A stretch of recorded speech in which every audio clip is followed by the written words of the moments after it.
কসবাকাণ্ডের law college থেকে নমুনা সংগ্রহ করেছে ফরেন্সিক টিম। অভিযোগ দায়ের হওয়ার পর শুক্রবার রাতেই পুলিশকে সঙ্গে নিয়ে ঘটনাস্থলে যান বিশেষজ্ঞরা। কলেজে তল্লাশি চালিয়ে একটি ঘর থেকে হকি স্টিক বাজেয়াপ্ত করেছে তদন্তকারীরা। এছাড়া কমন রুমে মিলেছে রক্তের দাগ। সংগ্রহ করা হয়েছে নমুনা। এদিকে কমন রুমে মারধরের অভিযোগ উঠেছিল, সেই জায়গা থেকেই রক্তের দাগ মিলেছে। তবে হকি স্টিকগুলো কেন বাজেয়াপ্ত করা হলো তা এখনও স্পষ্ট নয়। ঘটনাস্থল অর্থাৎ গার্ড রুম, অর্থাৎ যেখানে গণধর্ষণের ঘটনা ঘটেছে বলে অভিযোগ, সেখান থেকে নমুনা সংগ্রহ করা হয়েছে। এদিকে কলেজের সিসিটিভির হার্ড ডিস্কও বাজেয়াপ্ত করা হয়েছে। সাউথ ক্যালকাটা ল কলেজে অন্তত 5 থেকে 6টি সিসিটিভি রয়েছে, যেগুলি থেকে গুরুত্বপূর্ণ ফুটেজ পাওয়া যাবে বলে অনুমান তদন্তকারীদের। সূত্রের খবর, সিসিটিভিতে দেখা গিয়েছে অভিযুক্ত অভিযোগকারিণীকে ধরে নিয়ে যাচ্ছে, জোর করে টেনে নিয়ে যাওয়া হচ্ছে। তো তাই নয়, যে দোকান থেকে ইনহেলার কেনা হয়েছে বলে দাবি করা হয়েছে, সেই দোকানের সিসিটিভিও পরীক্ষা করছে পুলিশ।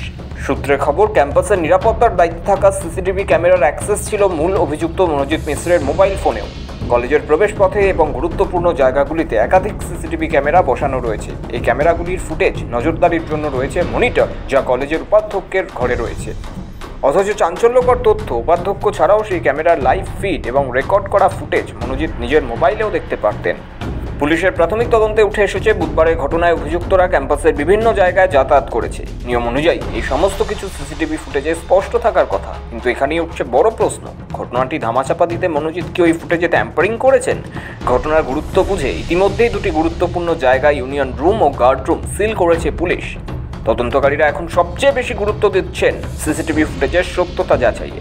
ক্যাম্পাসের ভিতরে ছাত্রীর যাতায়াত, অভিযুক্তদের গতিবিধি, নিরাপত্তার গাফিলতি সবকিছুর প্রমাণ রয়েছে ওই ফুটেজেই। যদি সেখানে ট্যাম্পারিং হয়ে থাকে, তাহলে অভিযুক্তদের বিরুদ্ধে আরও বড় আইনি পদক্ষেপের সম্ভাবনা রয়েছে। মনোজিৎ এবং তার সহযোগীদের মোবাইল ফোনও ফরেন্সিক পরীক্ষার জন্য পাঠানো হয়েছে। নির্যাতিতা তার অভিযোগপত্রে জানিয়েছেন, ঘটনার পর তার শ্বাসকষ্ট শুরু হয়। এরপর তাকে ইনহেলার এনে দেওয়া হলে তিনি কিছুটা সুস্থ বোধ করেন। বিয়ের প্রস্তাব প্রত্যাখ্যান করায় তাকে গার্ড রুমে নিয়ে গিয়ে ধর্ষণ করা হয় বলে অভিযোগ টিএমসিপি নেতার বিরুদ্ধে। ঘটনায় এখনও পর্যন্ত মোট 4 জনকে গ্রেফতার করা হয়েছে। তদন্ত জারি রয়েছে। শৌভিক স্যান্ডেলের রিপোর্ট, সময় কলকাতা।